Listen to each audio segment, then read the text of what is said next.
Property విషయంలో confusion గా ఉన్నారా? గేటెడ్ కమ్యూనిటీలో ఫ్లాట్ తీసుకోవాలా లేదా విల్లా తీసుకోవాలా?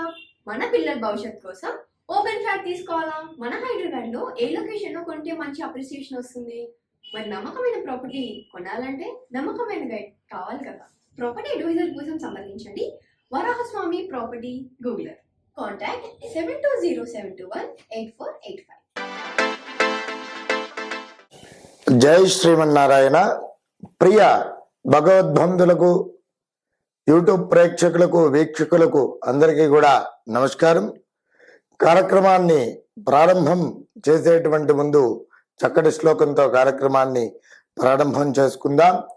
శ్రీ విద్యాం జగదాం దాత్రిం దుర్గస్థితి లయేశ్వరీం నమామి లలితా నిత్యం మహాత్రిపుర సుందరీం చతుర్భుజే చంద్రకళావతాంసే కుజున్నతే కుంకుమారాకచూనే పుండ్రక్షపాజాం భుజపుష్పవానాం మస్తే నమస్తే జగదేకమాతః జ్ఞానానందమయం దేవం నిర్మలా స్ఫటికాకృతిం ఆధారం విద్యానం సర్వ విద్యానాం హయగ్రీవముపహాస్మయే. యూట్యూబ్ ప్రేక్షకులకు, వీక్షకులకు అందరికీ కూడా నమస్కారం. కార్యక్రమాన్ని ప్రారంభం చేసుకునేటువంటి ముందు చక్కటి శ్లోకంతో కార్యక్రమాన్ని ప్రారంభం చేసుకుందాం. శ్రీ విద్యాం జగదాం దాత్రిం స్వర్గస్థితి లయేశ్వరీం నమామి లలితా నిత్యం మహాత్రిపుర సుందరీం చతుర్భుజే చంద్రకళావతాంసే కుజున్నతే కుంకుమారాకచూనే పుండ్రక్షపాజాం భుజపుష్పవానాం మస్తే నమస్తే జగదేకమాతః జ్ఞానానందమయం దేవం నిర్మలా స్ఫటికాకృతిం ఆధారం సర్వ విద్యానాం హయగ్రీవముపాస్మయే. జై శ్రీమన్నారాయణ. ఈరోజు కార్యక్రమంలో భాగంగా మరి మేషాది మీన పర్యంతం అనగా ద్వాదశ రాశుల వారికి ధనయోగాలు మరి కలగాలంటే ఏ విధమైనటువంటి పరిహారాలు చేసుకోవాలి, అలాగే ఏ విధమైనటువంటి దేవతార్చన చేసుకున్నట్లయితే బాగుగా ఉంటుంది, ఏ విధమైనటువంటి హోమ ప్రక్రియలు కానివ్వండి, దానాదులు కానివ్వండి, విశేషమైనటువంటి ప్రక్రియలు కానివ్వండి, ఏవి చేసుకుంటే ఈ మేషాది మీన పర్యంతం 12 రాశుల వారికి ఏ విధంగా బాగుగా ఉంటుంది అనేటువంటి విషయాలు ఏమిటి ఈ వీడియోలో క్షుణ్ణంగా తెలుసుకుందాం. మరి మేషాది మీన పర్యంతము మరి ధనయోగాలు కలగాలంటే ఏ విధమైనటువంటి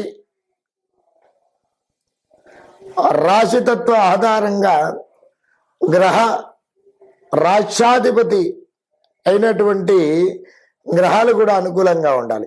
అవి ఆ రాష్ట్రాధిపతి అంటే మనము ఉదాహరణకు తీసుకున్నట్లయితే ఏమిటి, మేషరాశాదికి కుజుడు అధిపతి కాబట్టి దాని పూర్వకంగా కుజుడు యోగకారకంగా మారాలంటే ఏ విధమైనటువంటి మరి పరిహారాలు పాటించాలి, మరి దానికి ఉపయుక్తమైనటువంటి యోగకారకమైనటువంటి ఫలితాలు కలగాలంటే ఏం చేయాలి అనేటువంటిది, అలాగే మరి ఆకస్మిక ధనయోగాలు కలగాలంటే, అలాగే మరి విపరీతమైనటువంటి ధనయోగం కలగాలంటే మేషాది మీన పర్యంతము వివిధ రాశుల వారికి యోగకారకమైనటువంటి ఫలితాలు పొందాలంటే ఏ విధమైనటువంటి పరిహారాలు పాటించాలి అనేటువంటివి ఈ వీడియోలో క్షుణ్ణంగా తెలుసుకుందాం.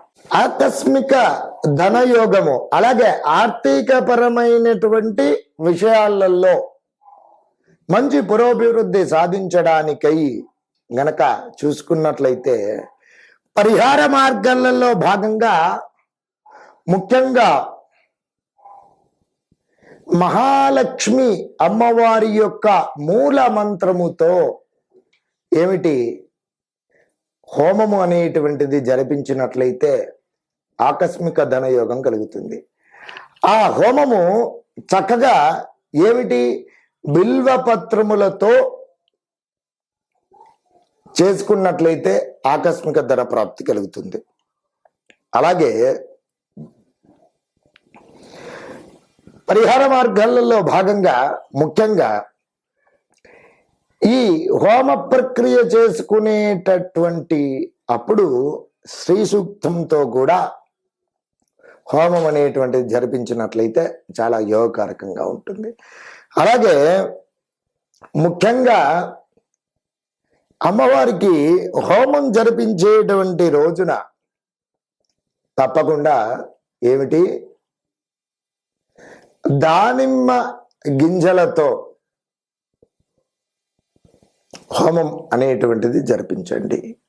మహాలక్ష్మి అమ్మవారి యొక్క మూల మంత్రం అనేటువంటిది తప్పకుండా బిల్వ పత్రములతో, అలాగే మీకు ఇంకా దొరికినట్లయితే తామర పువ్వులతో, దానిమ్మ గింజలతో, ఈ 3 ద్రవ్యములు కూడా వాడి అమ్మవారి యొక్క మహాలక్ష్మి అమ్మవారి యొక్క మూలమంత్ర హోమం చేసినట్లయితే చాలా యోగకారకమైనటువంటి ఫలితములను తప్పకుండా పొందుతారు. అలాగే వీటితో పూర్వకంగా మరి ధనాధిపతి ఎవరయ్యా అంటే కుబేరుడు కదా, కాబట్టి లక్ష్మీ కుబేర పాశుపత మూలమంత్ర హోమం కూడా నిర్వహించినట్లయితే మీ యొక్క ఆర్థికపరమైనటువంటి రుణబాధలు తొలగిపోతాయి, ఆకస్మిక ధనయోగము తప్పకుండా కలుగుతుంది. అలాగే వీటితో పాటుగా తక్షణమే ఆకస్మిక ధనయోగం కలగడానికై స్వర్ణాకర్షణ కాలభైరవ మూలమంత్ర హోమం కూడా నిర్వహించినట్లయితే ఆకస్మిక ధనప్రాప్తి కలుగుతుంది.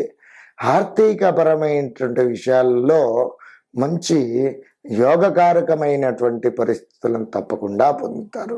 అయితే ముఖ్యంగా లక్ష్మీ కుబేర అలాగే మహాలక్ష్మి మూలమంత్ర హోమం నిర్వహించడానికై శుక్రవారం రోజున నిర్వహించండి.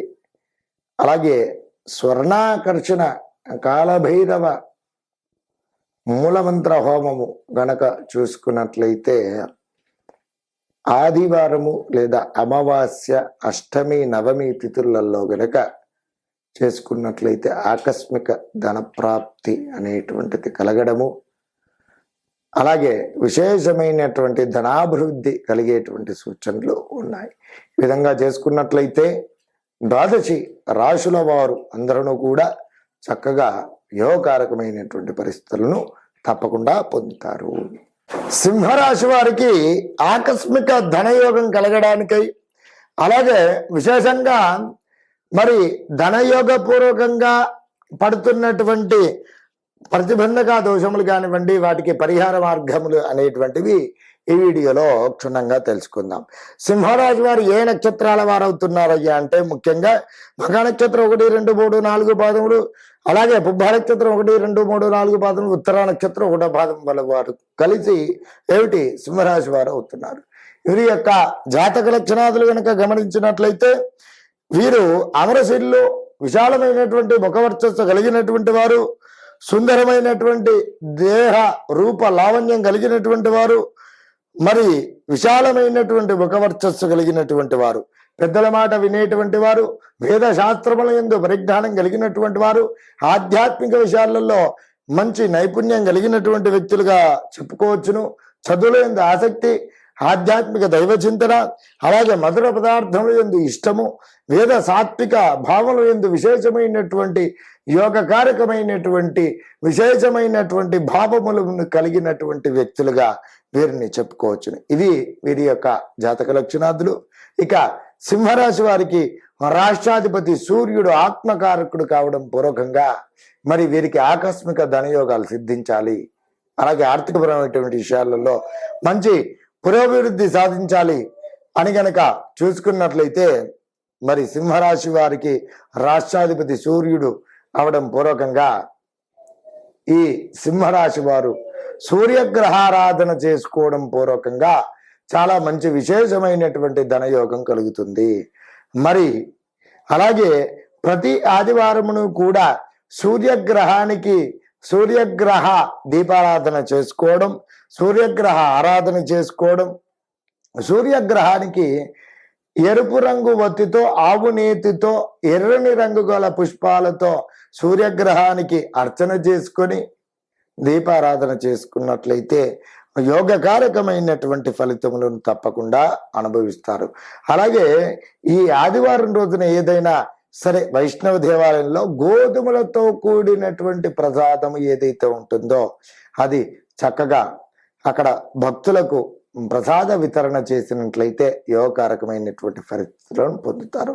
అలాగే ఎరుపు రంగు గల పళ్ళు ఏవైతే ఉంటాయో అవి సూర్యనారాయణ స్వామి దేవాలయంలో కానివ్వండి, ఏదైనా వైష్ణవ దేవాలయంలో కానివ్వండి, పేదలకు కానివ్వండి, వృద్ధులకు కానివ్వండి, బ్రాహ్మణులకు కానివ్వండి, ఎరుపు రంగు గల దుస్తులతో సహా దానం అనేటువంటిది ఇచ్చినట్లయితే ఈ సింహరాశి వారికి ఆకస్మిక ధనయోగం, ఆర్థికపరమైనటువంటి విషయాల్లో యోగకారకమైనటువంటి పరిస్థితులను తప్పకుండా మీరు అనుభవిస్తారు. Hi, my name is Gautam and I actually stay in Malkajgiri itself. Like, I had this back pain. It's been 1.5 years. I have tried many treatments like chiropathy, oil massage, physiotherapy especially, but it didn't work out as much like what I expected. I strongly suggest homeopathy because నేను personally allopathy చాలా suffer అయినా. And I definitely do not recommend allopathy. You people can carry on with the homeopathy. Area Malkajgiri and doctor name is like Nageswar Rao and the clinic name is Neocare Homeopathy. ముఖ్యమైనటువంటి విషయము ఏమిటి అనగా ఆకస్మిక ధనయోగము కలగాలంటే, అలాగే ధనయోగాలు మన అన్ని రాశుల వారికి అలాగే మరి మనకి కలగాలి అని చెప్పి అనుకున్నట్లయితే కొన్ని శాస్త్రంలో చెప్పబడినటువంటి విషయాలు ఏమిటి అంటే, ముఖ్యంగా ప్రతినిత్యమును కూడా కులదేవత ఆరాధన అనేటువంటిది విశేషంగా చేసుకుంటూ ఉండాలి. అలాగే ఇష్టదేవత ఆరాధన అంటే తమకు ఇష్టమైనటువంటి దేవీ దేవత ఆరాధన అనేటువంటిది ప్రతినిత్యము కూడా అనుసంధానం చేసుకుంటూ ధూప దీప నైవేద్యములు ప్రతినిత్యము కూడా చేసుకున్నట్లయితే ప్రతి రాశి వారికి కూడా యోగకారకమైనటువంటి ఫలితములు, ధనయోగములు అన్నీ కూడా సిద్ధిస్తూ ఉంటాయి. అలాగే కలౌ వెంకటేశ్వర అనేటువంటి శాస్త్రవచనం ప్రకారము ఏమిటి, ముఖ్యంగా కలియుగంలో మిక్కిలి ప్రత్యక్షమైనటువంటి దైవము వెంకటేశ్వర స్వామి వారు. కాబట్టి ఆ వెంకటేశ్వర స్వామి వారికి ఏమిటి అనగా ప్రతి శనివారమును కూడా వెంకటేశ్వర స్వామి వారి యొక్క చిత్రపటమును ఉంచి చక్కగా స్వామివారికి తులసి దళములతో ఏమిటి మరి అర్చన గావించి ఒకటి తులసి దళ మాల అనేటువంటి స్వామివారికి ఏర్పాటు చేసి ఆవు నేతితో దీపారాధన అనేటువంటిది గావించి మరి సుగంధ పుష్పములతో స్వామివారికి అర్చన అనేటువంటిది నివేదించి మరి చక్కగా స్వామివారికి షోడశోపచారములతో గనక పూజించినట్లయితే విశేషమైనటువంటి యోగకారకమైనటువంటి ఫలితములను తప్పకుండా పొందుతారు.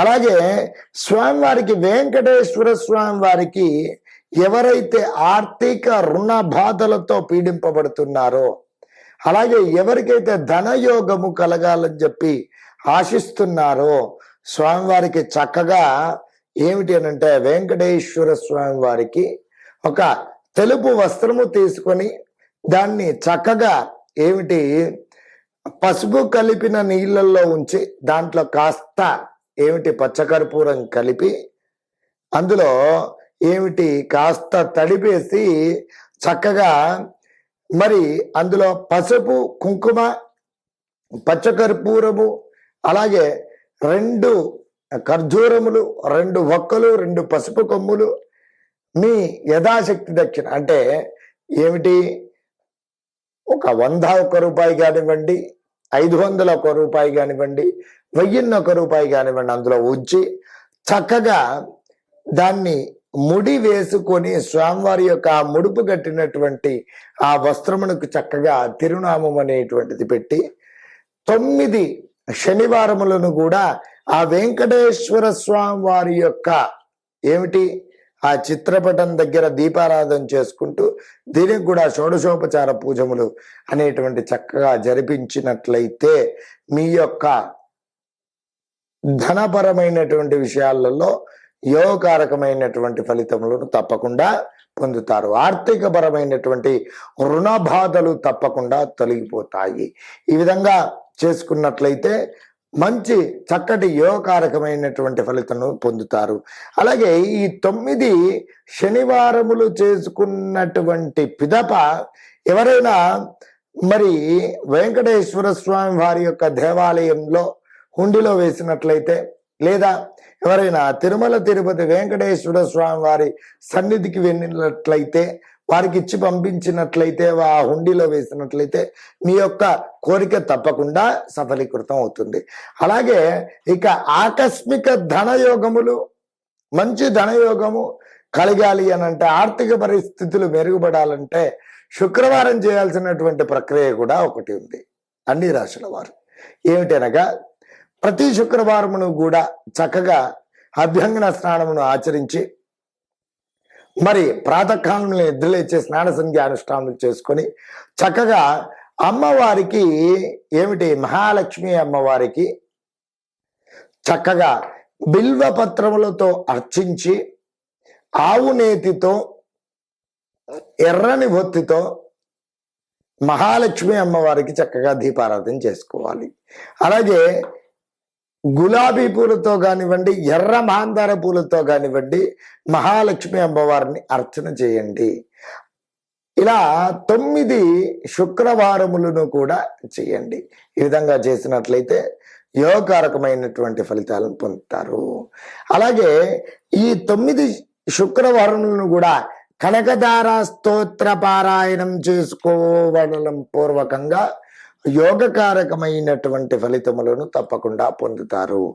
అలాగే ఈ ప్రతి శుక్రవారమును కూడా 9 శుక్రవారములను కూడా మహాలక్ష్మి అమ్మవారి యొక్క మూల మంత్రము ఏమిటి అనగా ఓం శ్రీం హ్రీం శ్రీం కమలే కమలాలయే ప్రసీద ప్రసీద శ్రీం హ్రీం శ్రీం మహాలక్ష్మై నమః అనేటువంటి ఈ యొక్క మహామంత్రాన్ని స్మరించుకుంటూ చక్కగా కుంకుమార్చన చేస్తూ ఉండండి ఒక 108 సార్లు. ఈ విధంగా చేసుకున్నట్లయితే యోగకారకమైనటువంటి ఫలితములు తప్పకుండా పొందుతారు. అలాగే ఈ శుక్రవారమును తప్పకుండా ఏకభుక్త భోజనము చేయండి. అలాగే శనివారం విడవకుండా పఠించవలసినటువంటి నామజపం కూడా ఉంటుంది. ఏమిటి వెంకటేశ్వర స్వామి వారికి దీపారాధన చేసుకోమని చెప్పినాను కదా, వారి యొక్క మూల మంత్రం ఏమిటి అనగా చక్కగా వెంకటేశ్వర స్వామి వారి యొక్క గాయత్రి నామం ఉంటుంది కదా, గాయత్రి ఏమిటి మూలమంత్రం ఉంటుంది కదా, దాన్ని జపించుకున్నట్లయితే బాగుగా ఉంటుంది.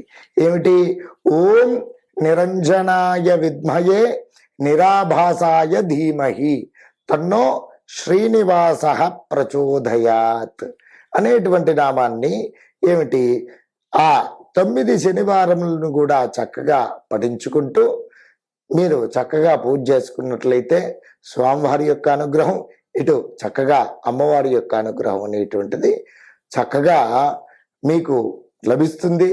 అలాగే మరి ముఖ్యంగా ప్రతి శుక్రవారమును కూడా ఈ మహాలక్ష్మి అమ్మవారి యొక్క మూల మంత్రముతో పాటు ఒక 27 సార్లు కూడా కుంకుమార్చన చేసేటువంటి ఒక మహా శక్తివంతమైనటువంటి మూలమంత్రం కూడా ఉంది. అది ఏమిటి అనగా ఓం హ్రీం త్రిభువన పాలిన్యై మహాలక్ష్మై అస్మాకం దారిద్ర్యం నాశయ నాశయ ప్రచురం ధనం మే దేహి దేహి క్లీం హ్రీం శ్రీం ఓం అనేటువంటి నామాన్ని ప్రతి శుక్రవారమును కూడా 27 సార్లు మరి అమ్మవారి యొక్క డాలర్ కానీ పెట్టుకొని, అలాగే అమ్మవారి యొక్క రూపం ఏదైనా ఉన్నా సరే ఆ కుంకుమార్చన 27 సార్లు గనక ఈ మంత్రంతో చేసినట్లయితే మరి అందరికీ కూడా ఆకస్మికమైనటువంటి ధనయోగము, ఆర్థికపరమైనటువంటి విషయాలలో యోగకారకమైనటువంటి ఫలితములను తప్పకుండా అనుభవిస్తారు.